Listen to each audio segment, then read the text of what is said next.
Good morning to all of you.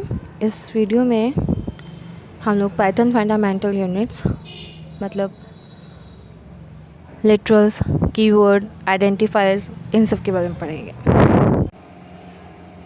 किसी भी programming language के बारे में डिस्कशन से पहले इम्पोर्टेंट है program. What is program? Program is a set of instruction to perform some specific task. मतलब प्रोग्राम कुछ इंस्ट्रक्शंस का ऐसा सेट है, कुछ स्टेटमेंट्स का ऐसा ग्रुप है जिसके थ्रू हम लोग किसी स्पेसिफिक टास्क को, किसी स्पेसिफिक ऑपरेशन को परफॉर्म कर सकते हैं। Program is based on IPO cycle. Program is based on IPO cycle, it means input process and output. Program is based on input process output cycle.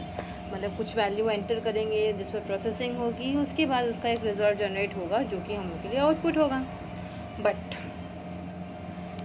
मेरे according output पहले होता है, उसके according ही हम लोग प्रोसेसिंग सोचते हैं और उसके अकॉर्डिंग ही हम लोग इनपुट लेते हैं। फॉर एग्ज़ाम्पल, अगर प्रोग्राम में कहा जाता है write a program to calculate a simple interest, it means मुझे सिंपल इंटरेस्ट कैलकुलेट करना है। क्या आउटपुट चाहिए? सिंपल इंटरेस्ट का आउटपुट चाहिए। इट मीन्स मुझे आउटपुट पहले से पता है कि मुझे प्रोग्राम में आखिर ऑपरेशन परफॉर्म करने के बाद रिज़ल्ट क्या चाहिए। चलिए, फिर बारी आई कि मुझे सिंपल इंटरेस्ट यानी कि SI फाइंड आउट करना है। अब इस सिंपल इंटरेस्ट को कैलकुलेट करने के लिए फॉर्मूला क्या होता है? फॉर्मूला होता है principal into rate into time and divided by 100। ठीक, तो इसके लिए मुझे कितने वेरिएबल्स चाहिए? SI का formula SI is equals to PRT upon 100, यानी कि P for principal, R for rate and T for time. PRT upon 100, PRT upon 100, जिसका कैलकुलेशन स्टोर होगा SI में। तो कितने वेरिएबल्स हो गए मेरे पास? वेरिएबल हो गए 4, SI, P, R and T। It means मुझे इनपुट क्या चाहिए? इनपुट क्या चाहिए? SI तो मेरा आउटपुट था ना। इनपुट किस में चाहिए? इनपुट लेना है मुझको P, R एंड T में। तो डिसीजन क्या निकल के आया? डिसीजन ये निकल के आया, मुझे जो आउटपुट में रिजल्ट चाहिए था वो था SI यानी कि सिंपल इंटरेस्ट, जिसके लिए वेरिएबल्स में कौन कौन सी वैल्यूज़ होनी चाहिए, प्रोग्राम में कौन कौन सी वैल्यूज़ पहले से प्रेजेंट होनी चाहिए जिससे SI कैलकुलेट करें। तो वो जो वैल्यू होनी चाहिए वो होगी P होगी for principal, R for rate and T for time.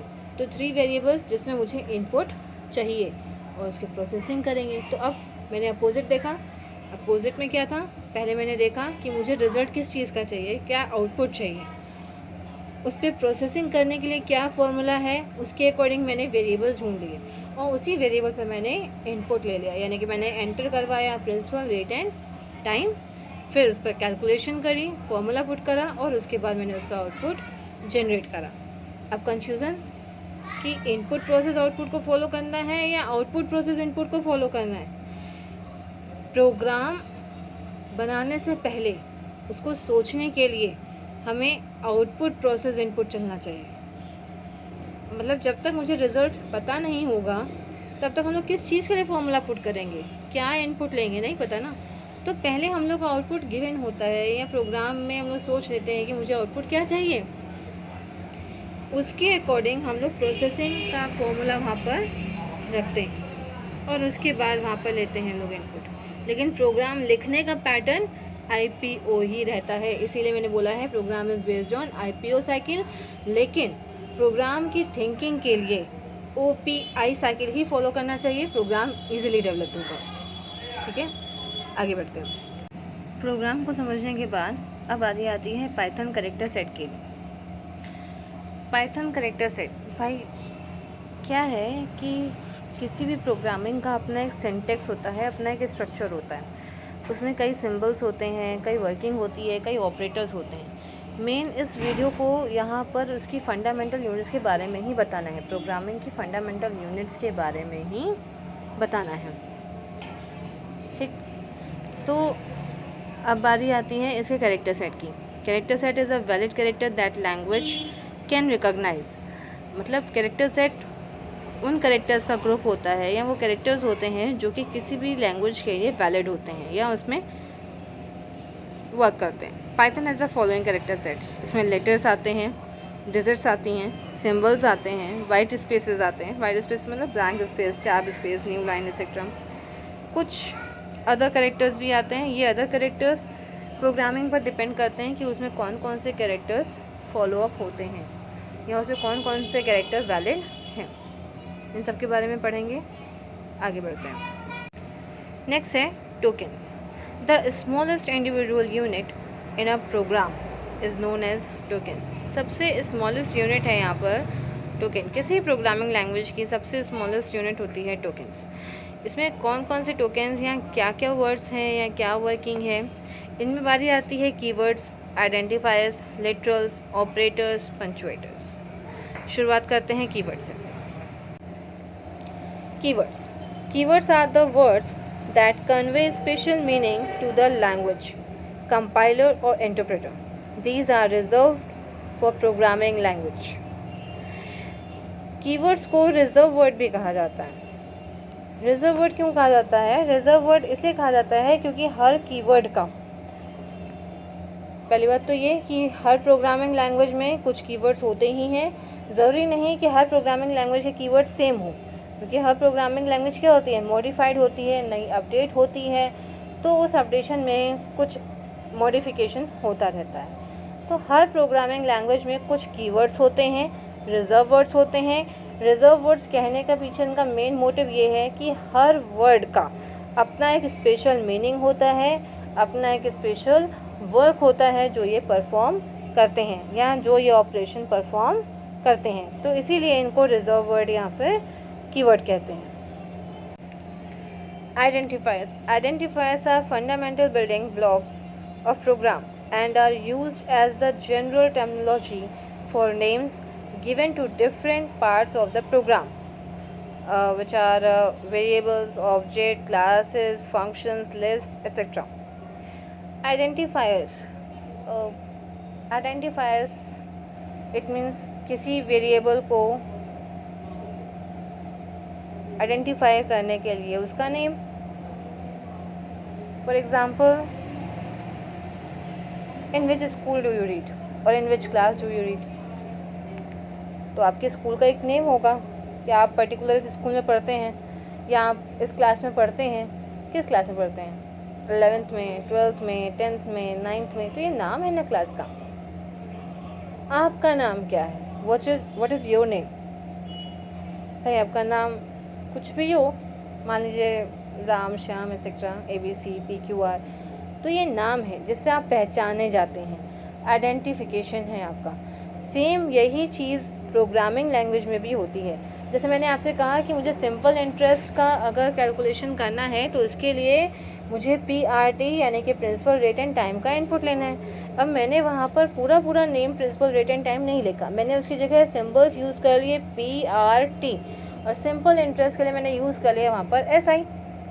तो ये सब क्या है? ये वेरिएबल नेम है, यानी कि आइडेंटिफायर्स, जिससे किसी भी वेरिएबल की, किसी भी फंक्शन की, किसी लिस्ट की, किसी स्ट्रिंग की या किसी भी क्लास ऑब्जेक्ट पहचान हो। आइडेंटिफायर्स इनको बनाने का क्या पैटर्न है? बनाने से मतलब ये है कि जैसे नाम रखा जाता है ना, तो नाम रखते समय सोचा जाता है ना कि इसका कोई अच्छा मीनिंग होना चाहिए तो वो नाम रखा जाए, ठीक है, या कोई ना कोई मीनिंग निकल के आता है ज़्यादातर आप लोगों के नाम से। ऐसा तो नहीं कि मीनिंगलेस नाम रख दिए जाते हैं, ऐसा नहीं होता, इंडिया में तो नहीं होता यूजुअली। तो उसी तरीके से यहाँ पर भी कुछ रूल्स हैं, शॉर्ट में बताऊँगी। वेरिएबल्स में लेटर भी हो सकते हैं, डिजिट्स भी हो सकता है, अंडरस्कोर भी हो सकता है, बट ये अल्फ़ा न्यूमेरिक हो सकते हैं। अल्फ़ा न्यूमेरिक मीन्स अल्फ़ाबेट पहले, नंबर बाद में। A1 वेरिएबल हो सकता है, 1A वेरिएबल नहीं हो सकता। मतलब A1 नाम से तो वेरिएबल हो सकता है, 1A नाम से वेरिएबल नहीं हो सकता। सेकेंड मतलब, और हाँ, अंडरस्कोर से भी किसी भी वेरिएबल की शुरुआत की जा सकती है। अब जैसे मैंने SI बोला, नेक्स्ट जो है, जैसे मैंने एस आई बोला, अब एस आई में ज़रूरी नहीं ना कि मैं एस डॉट आई भी लगाऊँ, मतलब वहाँ पे डॉट ऑपरेटर का यूज़ नहीं कर सकती, यहाँ पर स्पेशल सिंबल्स का यूज़ नहीं होता। सिर्फ एस आई लिखना है, लिख सकते हैं। एस और आई के बीच में मुझे अंडरस्कोर का सिंबल लगाना है, लगा सकते हैं। तो एस अंडरस्कोर आई वैलिड है, but S dot I invalid है, इनकरेक्ट है।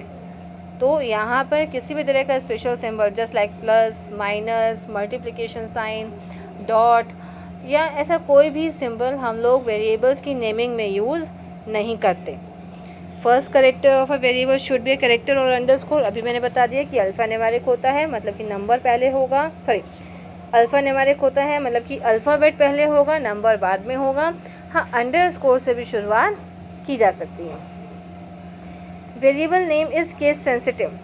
केस सेंसिटिव इट मीन्स कि अगर मैंने कोई वेरिएबल जैसे PRT है, मैंने अगर variable capital P, capital R और कैपिटल T लिया है तो मुझे आगे भी कैपिटल PRT सिंबल का ही यूज़ करना है, तभी वो उसको आइडेंटिफाई कर पाएगा, अदरवाइज आइडेंटिफाई नहीं कर पाएगा। अगर मैंने स्मॉल PRT लिखा है तो हम स्मॉल PRT का यूज़ कर सकते हैं। मतलब कोई भी वेरिएबल का नेम या कोई भी कैरेक्टर अगर मैंने स्मॉल लेटर में यूज़ करा है, स्मॉल केस में यूज़ करा है, अगर कोई कैरेक्टर या वेरिएबल नेम मैंने कैपिटल केस में यूज़ करा है, अपर केस में यूज़ करा है, तो उसको वैसे ही यूज़ करना होगा। फर्दर हम लोग उसको केस उसका चेंज नहीं कर सकते। कैपिटल सिंबल्स का यूज़ करा है, कैपिटल लेटर्स का यूज़ करा है तो कैपिटल, स्मॉल लेटर्स का यूज़ करा है तो small. Variable name can be alpha numeric. Same alpha numeric हो सकता है बट नंबर से स्टार्ट नहीं होता। Next, thank you for watching this video. Please do like, subscribe and share, and in the next video of the same chapter we will discuss on programming operators and its type. Thank you once again.